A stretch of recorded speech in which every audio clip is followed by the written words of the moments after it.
Olá, eu sou Rita, fonoaudióloga, pedagoga e psicopedagoga. Eu estou gravando esse vídeo para aquelas pessoas que não puderam participar dos nossos encontros e que têm interesse em conhecer o projeto, independente de aderir a ele ou não. Antes de iniciar a nossa conversa, eu peço a gentileza de que esse vídeo não seja divulgado, tá?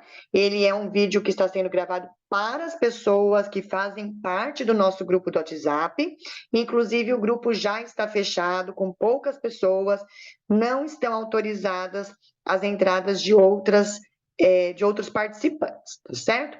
Esse vídeo não pode ser divulgado por duas razões. Primeiro, porque ele contém imagens pessoais, tá? E segundo, porque a pessoa, para compreender o vídeo, tem que fazer parte de um contexto, né? Saber qual é o intuito dele, enfim. Ela vai pegar de uma maneira fragmentada, de uma maneira recortada, e talvez faça um julgamento equivocado. Então, vamos lá.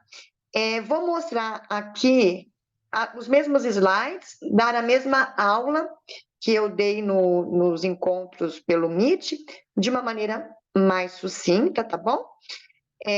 Mas o conteúdo é o mesmo. Vamos lá?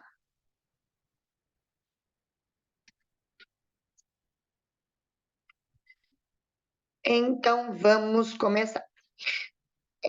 O nome do programa é BSPB, tá? Significa Livro e Fala, então, Programa Livro e Fala.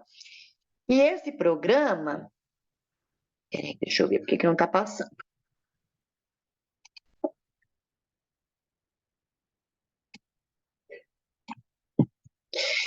E o que é esse programa?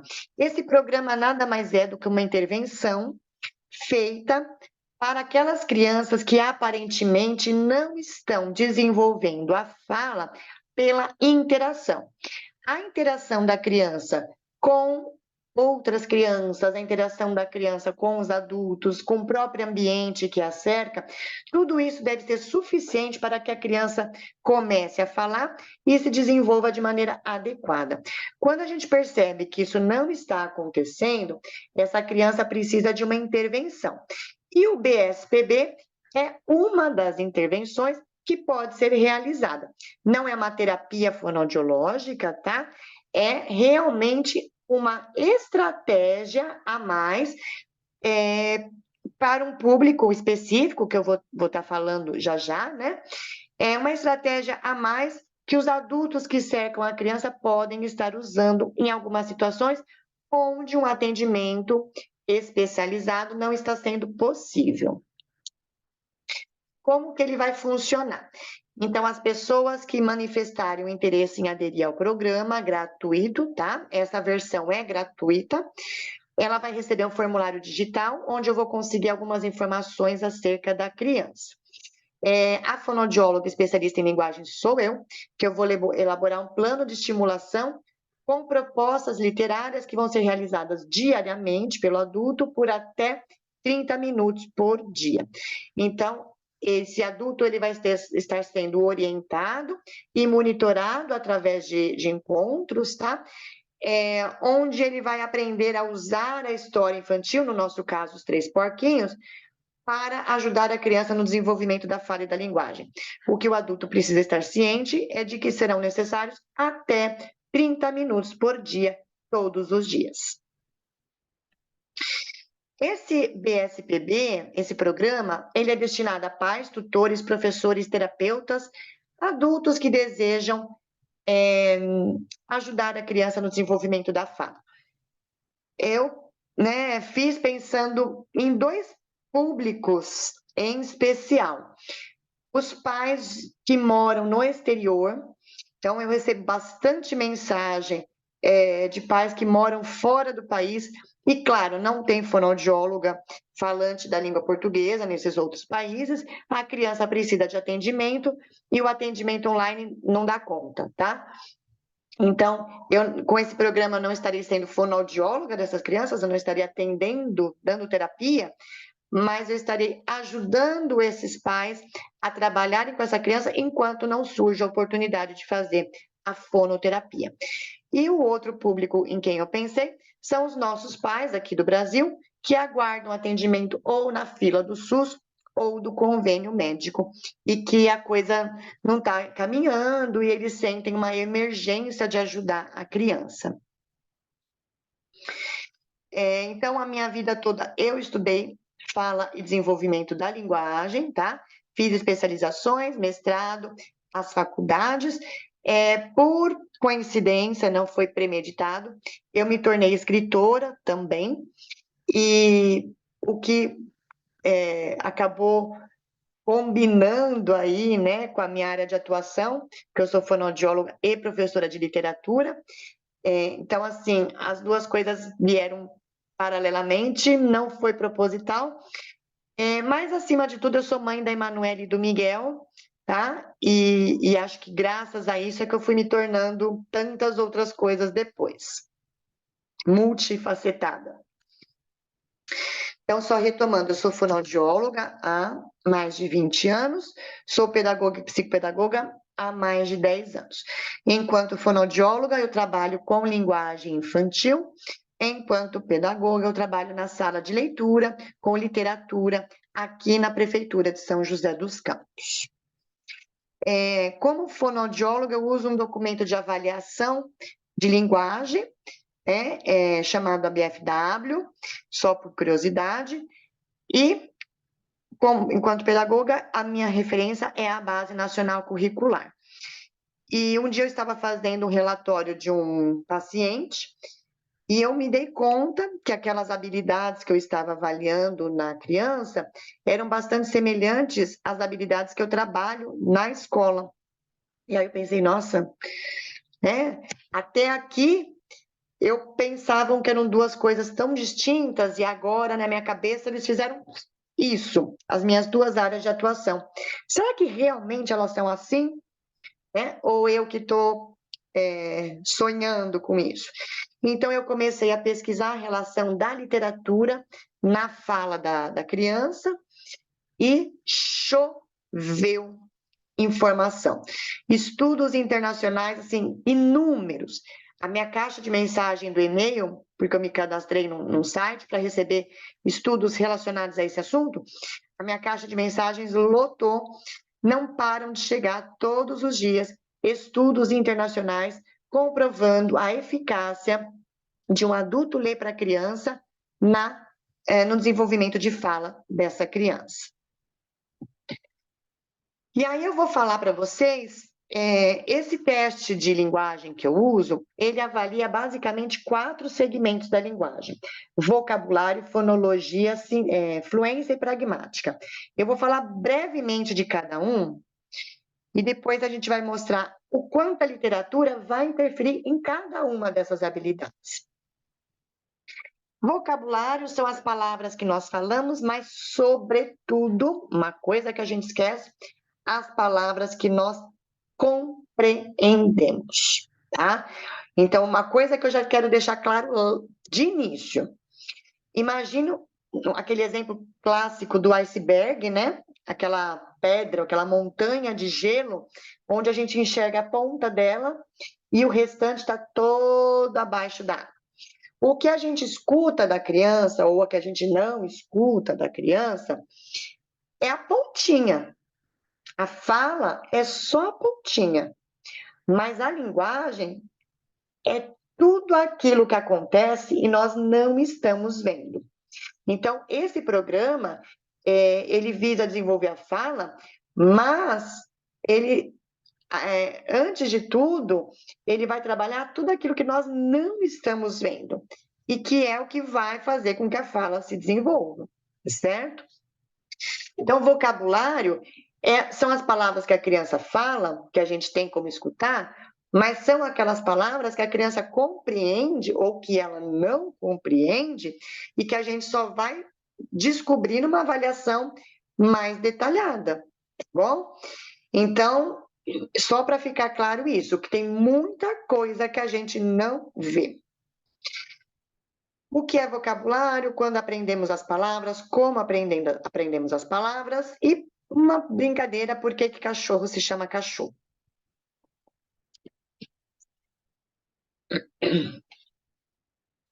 Eu tô super rouca. Depois do último Covid, a minha voz não voltou. Faz 2 semanas que eu tô rouca. Não é nem por causa da escola. Quando que nós aprendemos as palavras? As primeiras palavras, elas vão surgir entre 9 e 12 meses, tá? Então, por volta de 1 ano, a criança já está falando lá as suas primeiras palavras. Quando a criança atinge de 20 a 40 palavras, na verdade, hoje a gente fala, quando a criança atinge 50 palavras, ela tem um bom de vocabulário e desata a falar, começa a tagarelar. E ela pode chegar até a 500 palavras por volta de 2 anos e meio. Aí, quando a gente fala isso, a família se desespera. Meu Deus, minha criança não fala nem 10 palavras. Calma. O que é que nós entendemos por palavra? A criança não precisa falar perfeitamente para aquilo ser considerado uma palavra. A criança precisa fazer um som de pelo menos uma sílaba. As pessoas que convivem com ela precisam compreender que esse som tem um significado e ela vai repetir sempre esse som para aquele significado. Então, se a criança fala bó para bola, e ela sempre vai falar bó para bola, e a família entende que aquele bó é bola, aquilo é uma palavra. Se a criança fala mãe para mamãe, é uma palavra. Se a criança fala água para água, e todo mundo reconhece que aquilo é água, vai ser uma palavra. Agora, se a criança fala mãe para mãe, mãe para pai, mãe para sopa, mãe para isso, mãe para aquilo, deixou de ser uma palavra, porque aquele som não representa aquele objeto ou aquela pessoa. Tá?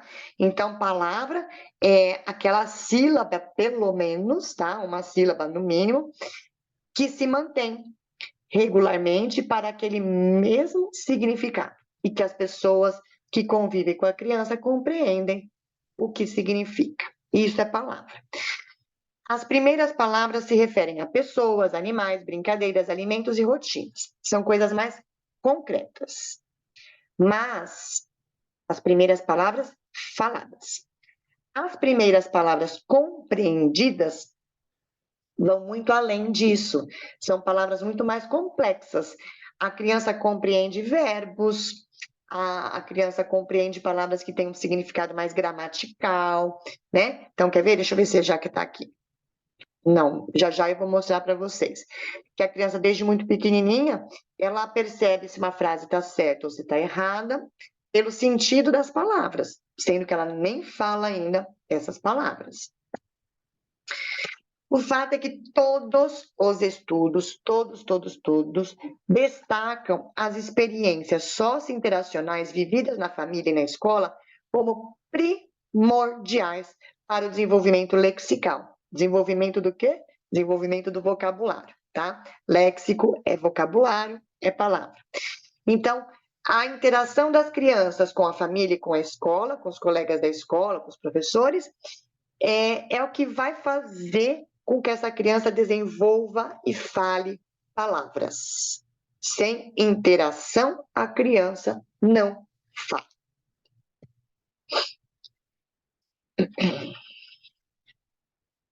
E aqui, olha só, nós fizemos um estudo lá na França com crianças de 1 ano e meio. Na verdade, eram crianças até menores, tá? Mas que nós conseguimos resultados sólidos mesmo, foi com criança de 1 ano e meio, pela resposta que elas davam. As crianças de 1 ano e meio não falavam frases complexas, longas, enfim, mas elas sabiam reconhecer. Então, quando falava assim, em francês, lógico, né? A bola e eu bola, a criança tinha resposta diferente para cada frase, porque a bola pode ter, mas eu bola não existe, né? Não combina. Então, as crianças, elas tinham resposta diferente, tão diferente a ponto que a gente conseguiu confirmar através da estatística mesmo, através dos números, dos dados, e publicar em outro país ainda, lá nos Estados Unidos, o quanto esse estudo foi forte, sólido e fidedigno, que a criança, antes de falar, ela já tem conhecimento de muitas outras coisas. E aí, por que que cachorro se chama cachorro? Uma brincadeira que eu fiz aqui, desculpa. Basicamente porque, sim, as línguas, elas são difíceis. A gente fala assim, a língua portuguesa é mais difícil, a língua inglesa é mais difícil. O fato é que falar é um troço difícil. É difícil. Por quê? Porque não tem sentido, não tem razão de isso aqui se chamar caneta, não tem razão disso daqui chamar grampeador, não tem razão. Porque se tivesse razão, em todos os idiomas os nomes seriam os mesmos. Mas não, cachorro, por exemplo, é dog em inglês, chien em francês, perro, não sei, em espanhol, e assim por diante. Então não tem razão nenhuma desse bichinho se chamar cachorro. E ainda assim, a criança, ela é capaz de pegar isso. Ela vai começar primeiro a falar au au, o au-au vai ser au-au para todos os bichos que têm quatro patas. Depois ela vai percebendo as diferenças, vai ter au-au, vai ter miau, vai ter piu-piu, vai ter mu, tá? E aí, conforme ela vai se desenvolvendo, não é mais au-au, au-au é só o barulhinho que ele faz, o nome é cachorro. Claro que não vai sair cachorro, talvez saia catoio, caçoio, tá? Mas existe um caminhar, existe um progredir, mesmo sem que as coisas tenham sentido. Não tem significado, bom? Então, não existe relação entre a palavra e o que ela representa. É fácil falar? Não, não é fácil falar. Mas uma coisa eu já adianto: a literatura vai ajudar nesse caminhar, entre outras coisas, mas a literatura vai ajudar a criança a imaginar, a fazer uma coisa chamada simbolização, ou, de uma maneira mais simples, um faz de conta. E a fala é, de certa forma, um faz de conta, porque ela fala coisas que não têm razão. Tá? Então, a linguagem ela é totalmente simbólica, que a gente fala, tanto quanto a brincadeira. Então, a criança que não sabe fazer de conta na brincadeira, provavelmente não vai falar. O desenho, ele é simbólico, então talvez a criança que não desenhe muito bem possa também estar trazendo aí uma questão de linguagem. E a história vai ajudar nesse faz de conta. Então, aqui, mesmo uma imagem não tendo nada a ver com a outra, essa criança vai chamar todos de cachorro, tá? Então, assim, além de não ter razão para que o animal se chame cachorro, não tem uma razão lógica para isso, ela ainda vai ser capaz de olhar para cada um desses com todas as suas diferenças e falar cachorro. Então, é intuitivo, deve ser natural, mas às vezes não é. E por que que não é? Porque não é fácil. E porque às vezes a criança está com alguma dificuldade em uma das habilidades que faça com que ela não chegue à palavra. E aí a gente, com a contação de histórias, vai auxiliá-la nesse caminhar. Então, onde que entra a literatura nessa história? Eu vou dar para vocês um exemplo meu, pessoal, tá? Da minha filha, que hoje tem 12 anos, em dois momentos. Aos 8 meses e com 2 anos e pouquinho. O primeiro vídeo dá para escutar direitinho, o segundo não dá para escutar tão bem. No primeiro vídeo, vejam um bebê que malemar para sentado, ela está apoiada lá no berço, que aparentemente não está dando atenção, mas ela está prestando atenção, tanto está prestando atenção que ela ajuda, vai embora, né? Ela faz com a mãozinha. Então, eu quero que vocês prestem atenção na minha entonação de fala, na minha variação de voz, é, na minha maneira de contar a história. Eu estou com um livro, né? Não dá para ver, mas eu estou com um livro mostrando. Vamos ver como é que funciona?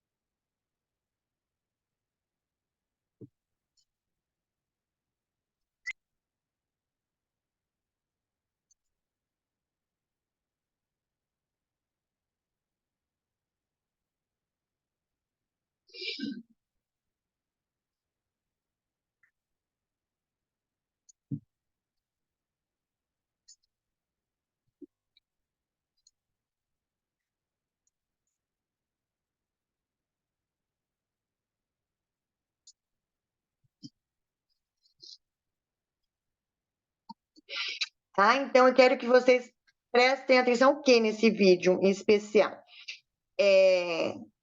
Além de que minha filha é muito linda, né?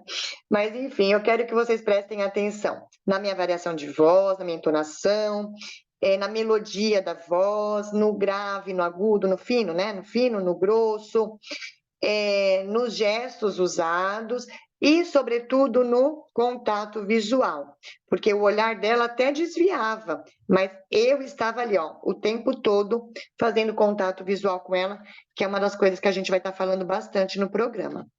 Agora vamos ver alguns anos depois. Será que isso surtiu algum efeito na vida dela?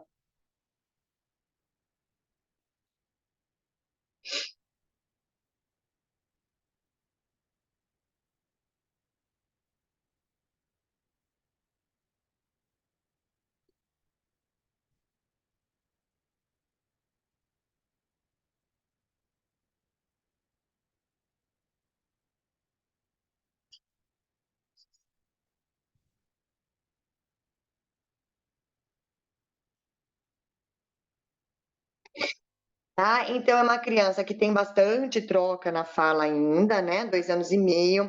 Está até com o livro de ponta cabeça, um livrinho de R$ 1, então só para deixar claro que não importa a qualidade do livro nesse momento, inclusive se a criança estiver na fase ainda de morder, pode até ter dois, um para ela e um para você, tá?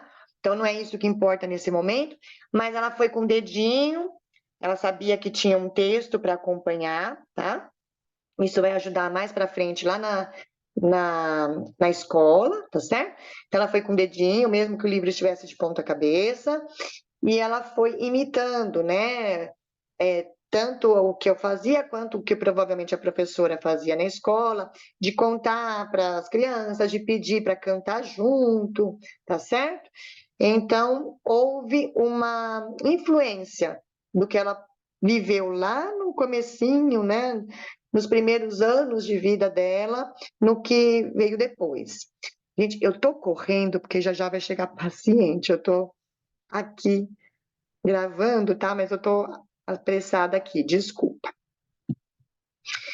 E aí, uma outra habilidade que a gente avalia no consultório é a fonologia. Fonologia é a maneira como a gente produz, como a gente pronuncia os sons da fala e a gente percebe esses sons da fala. Sons da fala não dizem respeito apenas à letra, tá? Sons da fala também entra essa questão da variação de voz, que não vai chamar fonologia, mas entra aqui nos sons da fala também.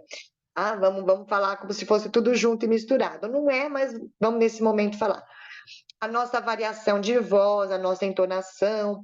Por quê? Porque a maneira como eu faço a entonação vai mostrar para a criança onde começa e onde termina cada palavra. E quando eu demarco bem onde começa e onde termina, eu facilito a compreensão do sentido da palavra, ou seja, eu vou estar trabalhando o vocabulário, mas eu também mostro de uma maneira mais clara quais são os sons dessa fala, quais são as letras, né? Que na verdade não são letras, são fonemas, mas quais são os sons dessa palavra. Então, essa maneira da gente contar a história de uma forma mais colorida, com bastante expressão facial, uma articulação exagerada. Era uma vez, uma voz, né? Que nesse momento eu não estou conseguindo fazer essa variação tão, né? Bonitinha, essa variação de voz, mas uma voz mais divertida, mais tranquila, tá? Então, tudo isso vai demarcar onde começa, onde termina cada palavra, ajuda a criança a compreender o significado dessa palavra, bem como quais os sons que compõem essa palavra. Nós temos etapas de desenvolvimento para os sons da fala. Então, aquela coisa assim de, quando fizer 4 anos eu levo na fono, porque é a idade limite. Não. Isso é coisa de antigamente. Quando fizer 4 anos, leva para fundo. Agora, nós sabemos que antes de falar, a criança já faz muitas coisas e que ela já vem superando etapas muito importantes até os 4 anos. Se chegou aos 4 anos e você percebeu que ela não fala, por exemplo, o R, é bem possível que ela não fale o R, mas que ela tenha deixado rastros lá atrás de coisas que a gente não percebeu. Aliás, nenhuma das crianças que eu tenho hoje que a queixa era não falo R, nenhuma delas a questão é só com R. Tem outras coisas que não saltam tanto aos ouvidos da família. Então, a criança passou por etapas, e essas etapas podem não ter sido bem cumpridas. Então, não vale a pena esperar. Se tem dúvida, avalia, tá bom? Mas essa não é a nossa ideia aqui. Vamos ver também de uma maneira só mais divertidinha aqui. A maior das queixas das famílias.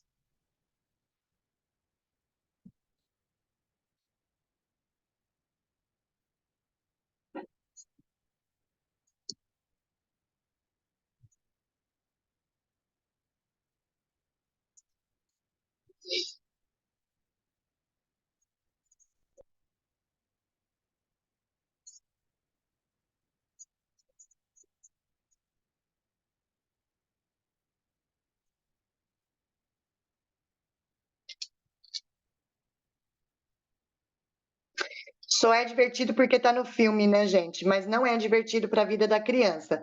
O R é, sem dúvida, o som mais difícil que tem. Difícil da criança perceber o movimento, difícil da gente mostrar o movimento. É complexo, tá? Daria para fazer uma aula só sobre o R, tá? Então é para mostrar que isso é o que grita, é o que dói nos nossos ouvidos. Mas, na maioria das vezes, não é só essa dificuldade que a criança traz. Alguns exemplos de troca para vocês entenderem o que é fonologia. Então, por exemplo, faca e vaca, sapo e saco, mola e gola. E a troca que eu mais amo, que por mim eu nem corrigiria, é quando eles me chamam de tia Rica, tá? Quando eu passo e eles começam, tia Rica adora essa troca. Por mim eu nem corrigia.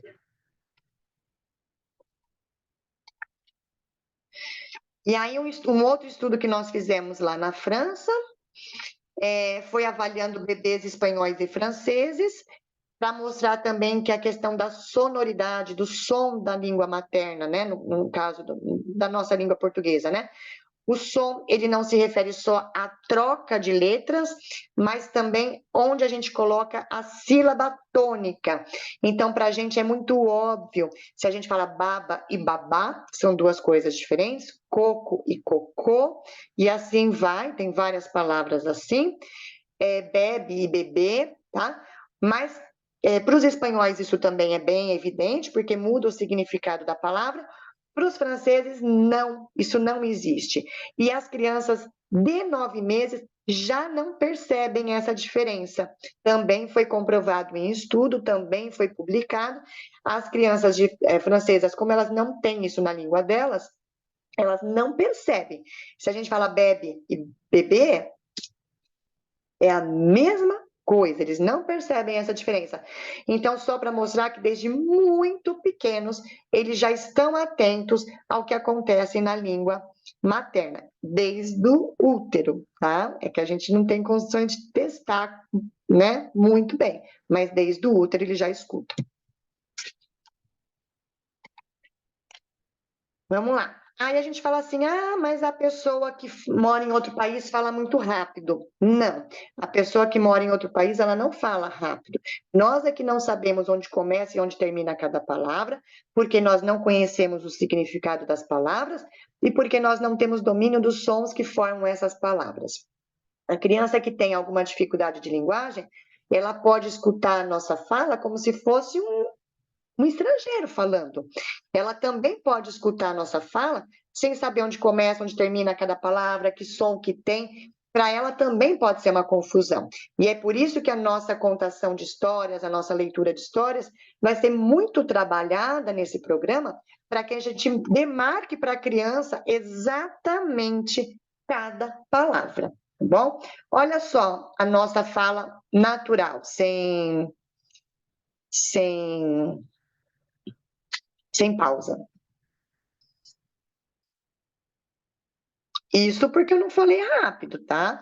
Eu não falei igual eu tô falando agora, o cachorro grande morde a menina. Falei normal aqui nessa gravação.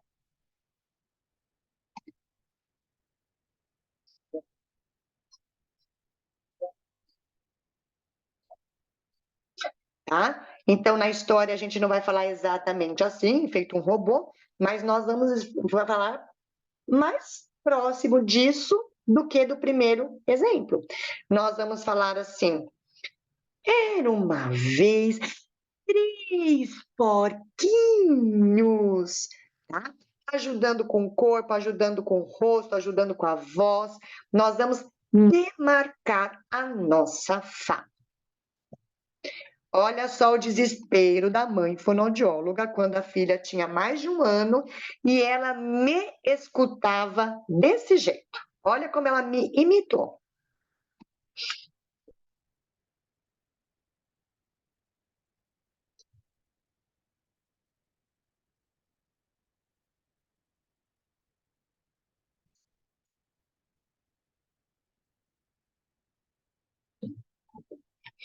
Ah, era assim que ela me escutava. E eu não falava estrangeiro com ela, língua estrangeira, eu falava português. Mas era assim que ela percebia a minha fala, esse amontoado de coisa, tá? Tanto que na hora que ela foi me imitar, ela não foi nem capaz de falar uma palavra. Ela embolou tudo porque era assim que ela percebia a mãe dela falando ao telefone.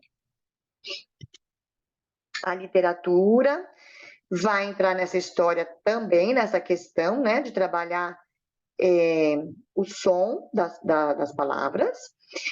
Aqui eu falei um pouquinho na aula sobre a fluência, que é uma habilidade que a gente avalia no consultório, que diz respeito à gagueira, tá?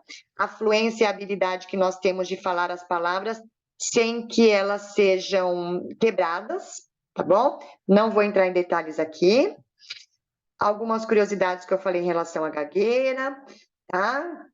Que a pessoa cantando não gagueja, que a pessoa falando sozinha não gagueja, que a pessoa falando com animais provavelmente não gagueja, e falando ao telefone, algumas não gaguejam, tá?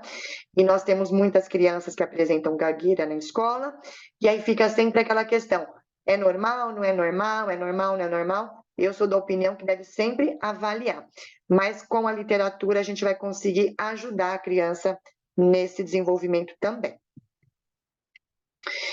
E aí, outra habilidade avaliada no consultório é a pragmática, que nada mais é do que a função social da fala.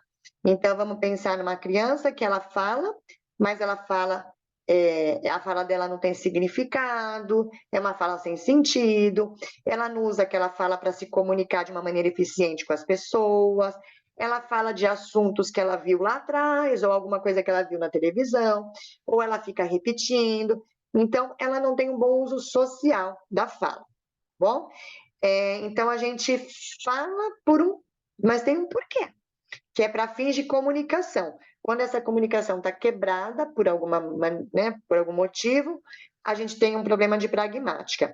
E aí, na escola, a gente consegue trabalhar bastante a pragmática das crianças autistas, propriamente dito, se bem que não são apenas elas que têm a dificuldade de pragmática, outras crianças também, e a gente consegue trabalhar bastante usando a literatura. E no consultório também. Tenho tido bom resultado usando literatura para trabalhar pragmática. Então, funções sociais da fala, mesmo antes de falar, tá? O choro não é fala, mas ele é uma comunicação. A criança chora, ela vai ser atendida e ela estabelece uma comunicação através do choro. Na troca aqui de fralda, a criança está olhando bem para a pessoa que está trocando, ela está mantendo um contato visual, é comunicação. Aqui a criança está apontando, é comunicação, ela está fazendo um pedido através do gesto. Aqui a criança está imitando as palmas da mãe, é comunicação sim, mesmo sendo imitação, porque ela está dentro de uma idade adequada. E aqui, novamente, contato visual, imitando o sorriso da mãe, é comunicação. Então, lembra do que eu falei, que fica lá abaixo da água, no iceberg? Tudo isso aqui é o que fica abaixo da água, tá? São crianças que não estão falando, mas tudo que elas estão fazendo vai respingar, vai fazer com que a fala seja melhor ou pior desenvolvida. Vamos lá, num outro momento coruja, tá? Para o meu filho, que agora tem 9 anos, Miguel. Ai, meu Deus, peraí que eu voltei. Vamos lá. Vamos ouvir um pouquinho da pragmática, onde vai entrar imitação, obedecer algumas ordens, tá? Então, ele não falou, mas ele está usando a comunicação e ele está fazendo uso da minha fala. Ele demonstra que ele está compreendendo a minha fala. É o que está abaixo do nível da água que a gente não enxerga e que a literatura vai trabalhar. Cadê a setinha, meu Deus?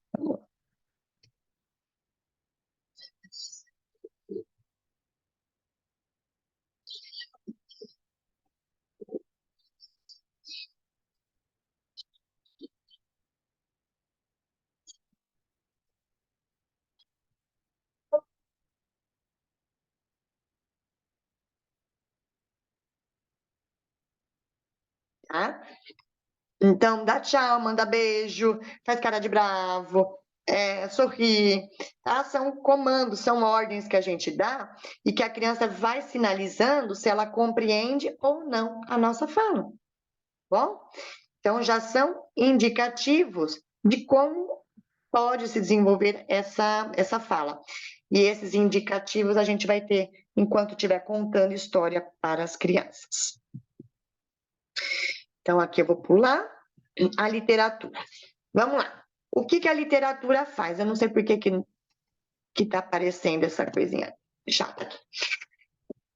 O que a literatura faz na linguagem, na fala e na linguagem da criança? Então, eu estou chamando de fala aquilo que a gente escuta, e linguagem, tudo que a gente não vê, mas que vai fazer com que a fala se desenvolva.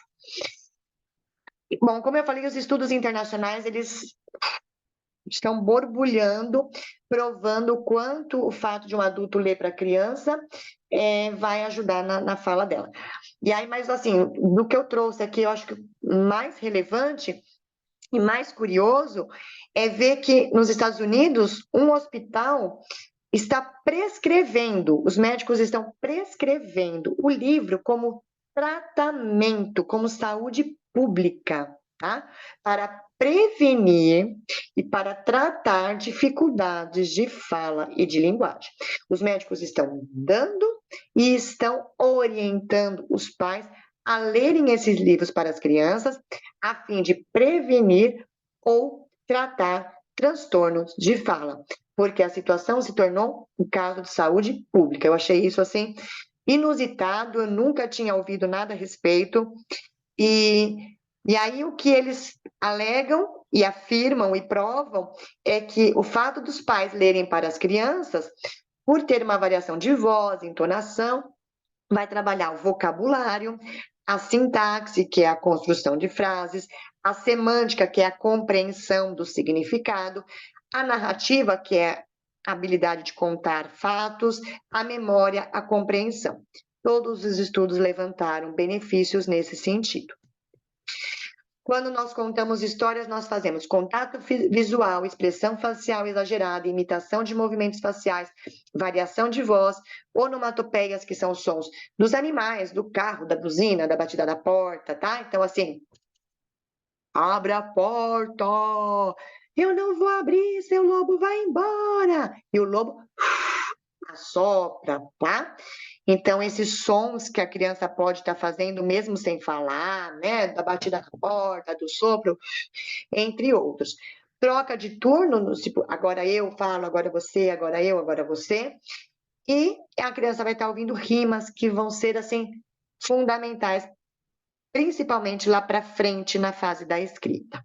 Bom? Basicamente foi isso que eu falei nos encontros, não tão, de uma maneira não tão acelerada. Falei rápido também, porque o Meet só me dá 1 hora, né? Então acelerei, mas não foi tanto quanto aqui. Qualquer dúvida, estou à disposição.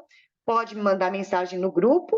Então, após a última aula, eu vou liberar o grupo para que vocês se posicionem, se manifestem, tirem dúvidas, bom? Podem estar perguntando lá e aguardar, então, o link lá no grupo dos questionários, onde a família que desejar aderir ao programa vai preencher o questionário digital. Lembrando que as atividades vão ser diárias, nós teremos encontros aí, talvez quinzenais, eu estou esquematizando aí, dependendo da quantidade de pessoas, tá bom? E vocês estarão sendo orientados a como contar histórias, quais as estratégias, quais os recursos, de maneira a ajudar as crianças a falarem mais e cada vez melhor. Bom, só não vale brigar comigo depois se a criança ficar tagarela demais. Um abraço, fiquem com Deus, boa Páscoa a todos e a gente se encontra já já lá no grupo do WhatsApp. Até mais.